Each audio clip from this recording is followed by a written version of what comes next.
Pakistan stock exchange में आज कारोबारी हफ्ते का दूसरा रोज़ था। हमने देखा कि आज मार्केट में जो है कारोबारी सरगर्मियां खासी उतार चढ़ाव का शिकार रहीं और 100 इंडेक्स ने जो हम देखें हाई बनाया तो तकरीबन 43,398 पॉइंट्स का आज बनाया, जबकि जो लो बनाया इसने वो 43,164 का बनाया और तकरीबन 43,200 पॉइंट्स के करीब जो है 100 इंडेक्स बंद हुआ।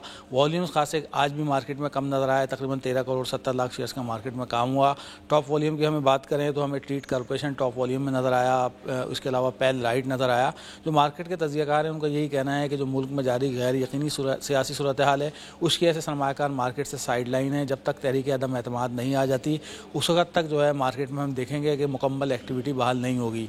मार्केट स्मूथ चलती रहेगी, उतार चढ़ाव का शिकार रहेगी, कम वॉल्यूम्स के साथ जो है मार्केट की डायरेक्शन रहेगी। दूसरी तरफ हम देख रहे हैं कि इंटरबैंक मार्केट में डॉलर जो है वो रुकने का नाम नहीं ले रहा है। कल भी उसमें खासा इजाफा देखा गया, आज भी हमने देखा कि तकरीबन 182 रुपये के करीब जो है इंटरबैंक मार्केट में डॉलर हमें जो है वो नज़र आया है। और मार्केट के जो तज्ज़ियाकार हैं उनका ये कहना है कि ये ख़तरनाक साइन है, क्योंकि जिस तरह डॉलर अगर पिछले एक हफ्ते में हम बात करें तो तकरीबन 3 रुपये से ज़्यादा बढ़ चुका है और ये ख़तरनाक साइन है। इसको भी जो है, क्योंकि जब डॉलर बढ़ेगा तो उसका असर जो है इन्फ्लेशन के ऊपर आएगा, महंगाई बढ़ेगी।